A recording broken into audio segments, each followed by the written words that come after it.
Hola, ¿cómo están?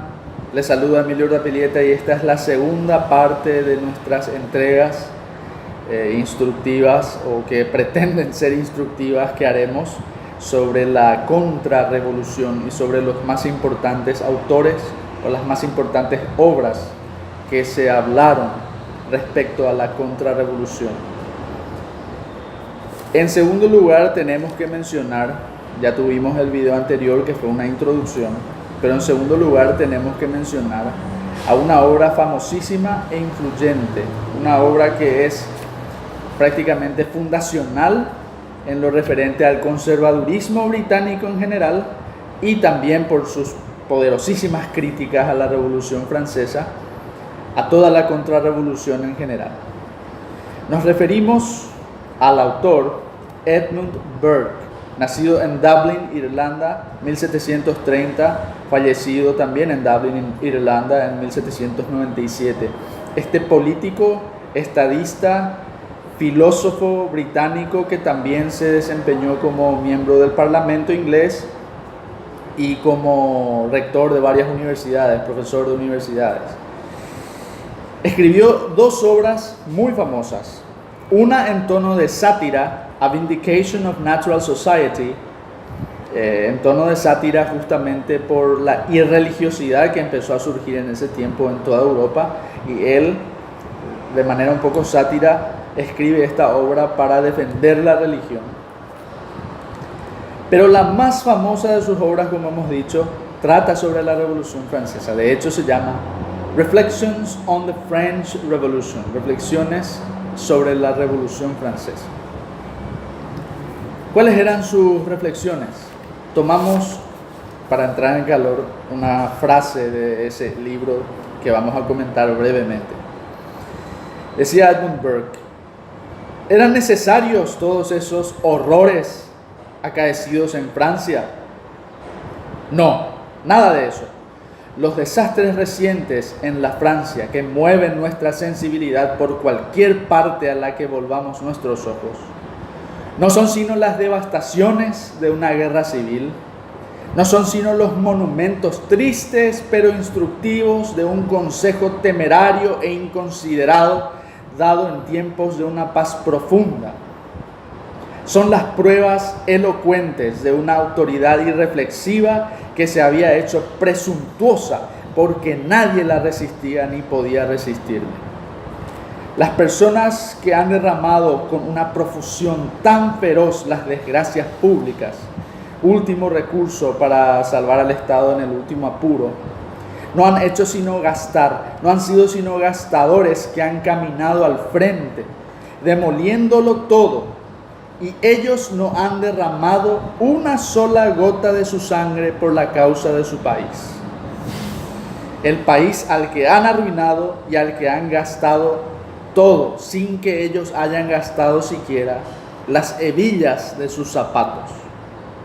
Mientras que aprisionaban a su rey, asesinaban a sus conciudadanos, sumergían en el llanto, ahogaban en la miseria y en la angustia a millones de hombres y familias respetables, su crueldad no ha sido el efecto vergonzoso de su cobardía, sino la certeza que tenían de una completa seguridad de que nada les iba a pasar, destrozando, traicionando, robando, rapiñando, degollando, incendiando y llevando la peste y la miseria por todo su atormentado país.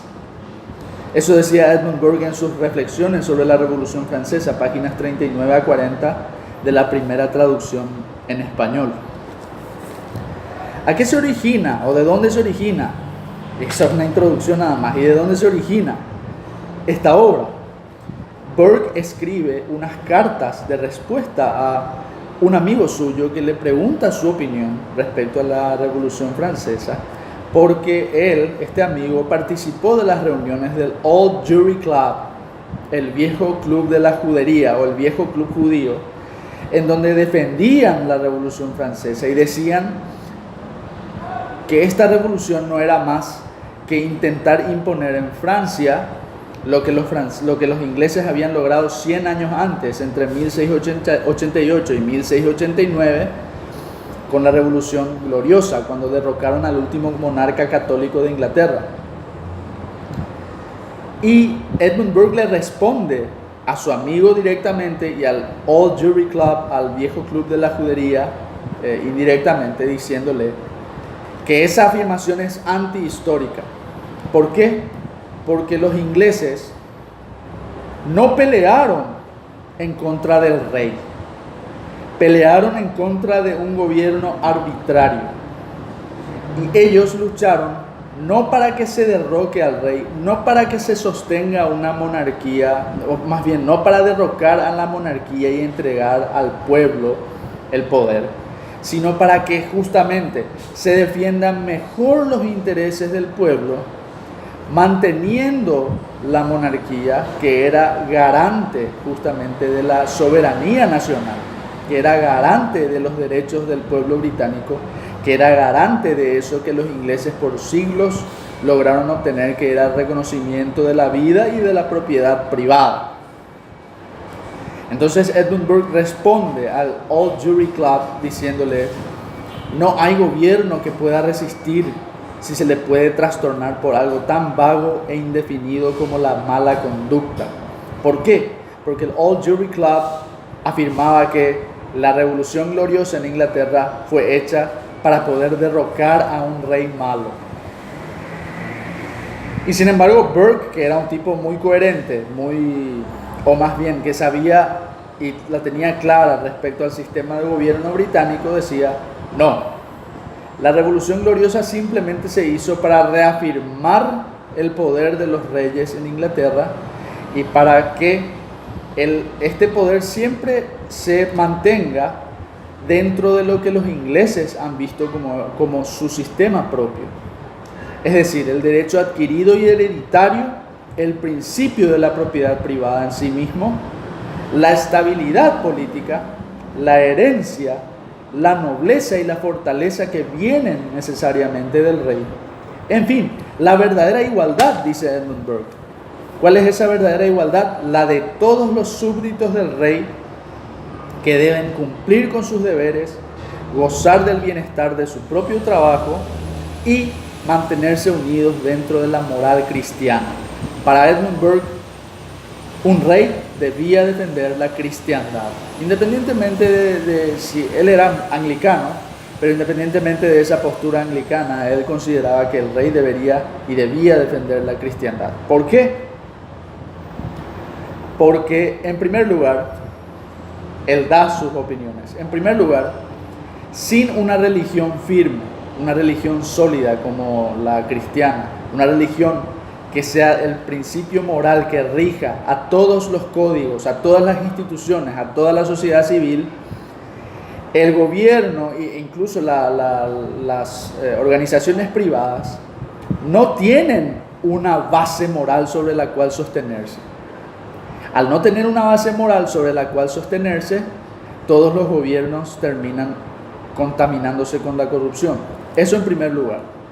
Pero más importante, lo que Edmund Burke decía era, en contra de los principios de la Revolución Francesa, en contra de los principios del Old Jewry Club, el viejo club de la judería, era que si uno elimina a la religión cristiana del gobierno, el Estado y el pueblo, si uno elimina a la religión no solo del gobierno, sino de la influencia en la vida pública y en las instituciones, el Estado y el pueblo van a adoptar a una superstición o a otra religión peor para reemplazarla. ¿Por qué? Porque no existe eso de un pueblo o un país o un gobierno sin que tenga la influencia de una religión o de una fuerte conexión con las leyes divinas. No existe, eso es algo antinatural. Por eso es que los ingleses nunca separaron a su anglicanismo de Inglaterra. Ahora, que el anglicanismo hoy sea completamente degenerado es otra historia, que seguramente algún día alguien la va a mencionar o alguien va a hablar de eso. Por eso Edmund Burke se oponía firmemente a la afirmación que hacía el Old Jewry Club en defensa de la Revolución Francesa. Los revolucionarios franceses decían que Dios debía desaparecer de la historia y por eso lo impusieron a la supuesta diosa razón. Para Burke esto era antinatural y esto solamente podía generar la entrada de supersticiones peores o religiones peores a la cristiandad, que es la base moral de todo gobierno y de todo pueblo y de toda sociedad privada, incluso de toda la sociedad civil en general. Por eso dice Burke, independientemente de catolicismo o protestantismo, todo lo bueno y bello que dejó el cristianismo a Occidente y al mundo es demasiado innegable. Y como la religión es lo más espontáneo y natural que existe en el corazón del hombre, en vez de hacer desaparecer la religión, lo único que uno logra con este ateísmo de la diosa razón es imponer se haga entrar a supersticiones aún peores a las preexistentes. Esto dice en la página 90 de sus famosas reflexiones sobre la Revolución Francesa. Cuando el pueblo se haya purificado de toda pasión y de todo deseo interesado, lo cual es imposible, se puede hacer un país sin religión. Cuando el pueblo esté convencido de que ningún mal puede ser grato a la bondad por esencia, entonces allí se puede tratar de quitar a la religión de la sociedad civil, cosa que nunca se va a poder lograr, dice Edmund Burke. Entonces, lo más correcto es mantener el rol de la religión dentro de la vida social, cultural e institucional de los estados y del pueblo, de la nación. La Revolución Francesa, ese principio lo deja eliminado. Para la Revolución Francesa, la religión debe ser eliminada de la vida pública. Y bajo ese principio vivimos hoy, porque la Revolución Francesa recién con toda su plenitud se logró imponer en el siglo XX, después de las grandes guerras mundiales, porque en el siglo XIX hubo mucha guerra y mucha oposición y muchos países que se oponían a estos ideales de la Revolución Francesa que Burke denunciaba en sus reflexiones respecto a Francia. Burke también decía que justamente estos demagogos, estos ideólogos, estos enciclopedistas que tanto despotricaban contra la nobleza francesa, al final lo único que hacían era someterse gratuitamente al poder del dinero de los burgueses franceses, que nunca tenían lugar y no tenían cabida en el sistema monárquico francés. No tenían cabida porque el sistema monárquico francés era muy estricto. Para que vos puedas entrar ahí, tenías que servir a la patria, tenías que servir al rey. Y el burgués, el capitalista burgués, no tenía lealtad a ningún rey, solamente tiene lealtad a su dinero. Entonces, Edmund Burke critica severamente a estos enciclopedistas, Voltaire, Diderot, etcétera, etcétera, y les llama simples polichinelas del dinero barato con el que fueron compradas sus conciencias, para proponer derrocar a su propio rey, al final degollar y decapitar a su propio rey. Finalmente, Burke hace una observación muy curiosa, Edmund Burke, y dice: lo curioso de todo esto es que cuando fue derrocado el rey y cuando los revolucionarios fueron a decomisar, a rapiñar y a apoderarse de todas las propiedades privadas de la nobleza y de la iglesia, a la que también rapiñaron, no repartieron esa propiedad o esas riquezas al pueblo. Se las dieron a los financistas, a los capitalistas y a los banqueros que pagaron para que se llevara adelante la Revolución Francesa. Si vamos a comentar todo lo que dice ese hermoso y extenso libro de Edmund Burke sobre la Revolución Francesa, nuestro video va a durar 20, 30, 50, 1 hora, 2 horas. Así es que, para ir resumiendo más o menos sus ideas, Edmund Burke consideraba que la Revolución Francesa nada tenía de noble, nada tenía de buena, nada tenía de admirable. Era una mera explosión de las más bajas, rancias y corruptas clases de Francia en contra de la nobleza. en contra de su nobleza y de su rey, consideraba que los eslogans eran completamente vacíos. Incluso utiliza de ejemplo a Enrique VIII de Inglaterra, diciendo, también Enrique VIII de Inglaterra podía ir a decir que hacía todas sus rapiñas y todas sus destrucciones en nombre de la libertad, igualdad y fraternidad. Y porque una persona utiliza esos eslogans, no significa que esa persona o los intereses de esas personas o la revolución en sí misma sea buena. Yo puedo ir a robar y a matar a una persona y decir que lo hago en nombre de la libertad. Esto es lo que dice Burke. Yo puedo ir a quitarle la libertad a todos los seres humanos imponiendo la ideología de género y puedo decir que lo hago en nombre de la igualdad y de la fraternidad y no sirve de nada. Son palabras vacías, contenido vacío, eslogans vacíos. Hasta hoy la Revolución Francesa no es más que eso, son eslogans, palabras vacías, contenido vacío, elemento vacío. No tiene una realidad, no se sustenta sobre una base sólida. Palabras con las que a muchas personas se engaña, con las que muchas personas caen, redondas, engañadas en su buena voluntad seguramente, sin darse cuenta que en el fondo, muy en el fondo, todo esto tiene un origen nefasto y oscuro.